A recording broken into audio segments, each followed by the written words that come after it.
Gli illeciti in materia edilizia e ambientale, l'esperienza della Procura della Repubblica di Lanusei.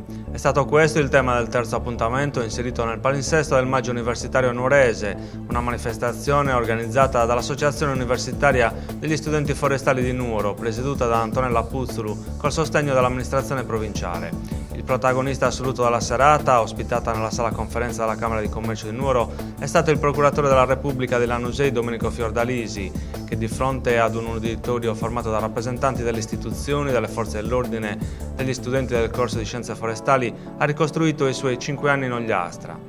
Dal 2008 a oggi il magistrato si è occupato di clamorose inchieste che hanno avuto una ribalta nazionale. La lotta all'abusivismo edilizio con la repressione di un fenomeno che in Ogliastra aveva raggiunto livelli elevati con la costruzione di interi villaggi abusivi, come è successo a Orri sul litorale di Tortolì oppure a Tertenia nella zona di Sarala, è culminata con la demolizione di 130 costruzioni abusive.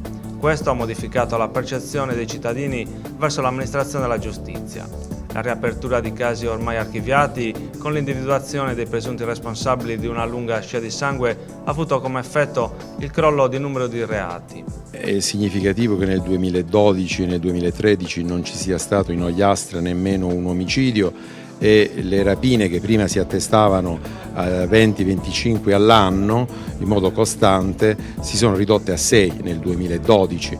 È un fatto positivo che molti comuni come Tortolì e Tertenia abbiano ormai portato avanti il progetto il PUC, il proprio progetto per risanare il territorio dal punto di vista amministrativo sul piano urbanistico, e ciò è andato di pari passo ai sequestri di centinaia di ville per lottizzazioni abusive da parte della Procura della Repubblica e alla esecuzione di 130 sentenze di demolizioni. Io ho riscontrato in modo positivo che il Corpo Forestale della Regione Sardegna ha una spiccata qualificazione professionale ed è stata quanto mai preziosa nell'azione che in questi 5 anni io ho fatto con tutta la Polizia Giudiziaria ed in particolar modo per i reati contro il territorio con il Corpo Forestale. L'altra inchiesta entrata di diritto nella storia giudiziaria italiana è quella relativa al presunto disastro ambientale per le conseguenze delle attività svolte nel poligono interforze sperimentale di Salto di Quirra. Sotto inchiesta ci sono 20 indagati per i quali nelle prossime settimane il gruppo del Tribunale di Lanusei si pronuncerà.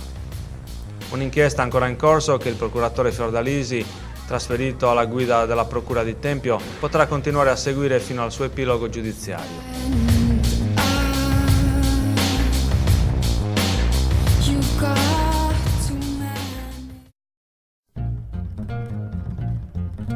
In questi anni la provincia di Nuoro, forse più di altri enti locali, ha creduto nel sogno di creare in città un polo universitario che facesse da volano di sviluppo per tutto il territorio.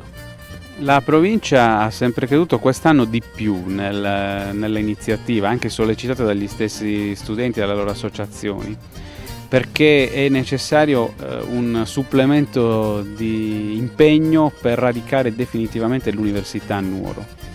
C'è bisogno di far conoscere alla città quello che fa l'università, c'è bisogno di legare gli studenti all'università, c'è bisogno anche di far capire che la presenza delle università a Nuoro è forte, è qualificata ed è possibile attraverso la frequenza dei corsi nuoresi arrivare ai massimi traguardi della carriera accademica. Ci sono corsi di studio molto qualificati, bisogna che i giovani nuoresi si informino su questo, e quindi per diffondere la notizia, far conoscere al massimo la presenza dell'università a Nuoro, si organizzano iniziative del genere che sono assolutamente meritorie e interessanti. La provincia le ha sostenute facendo il massimo sforzo di vicinanza e di promozione insieme con gli studenti e i docenti.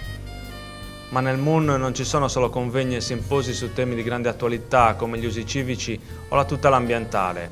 C'è anche dell'altro, come la sfilata di moda allestita nei locali dell'ex mercato civico di Piazza Mameli dagli studenti dell'Istituto Superiore Ciusa di Nuoro. Per una sera ragazzi e ragazze, dopo essersi impegnati per la realizzazione di splendidi costumi, si sono divertiti a sfilare in passerella per mostrare al pubblico le proprie creazioni.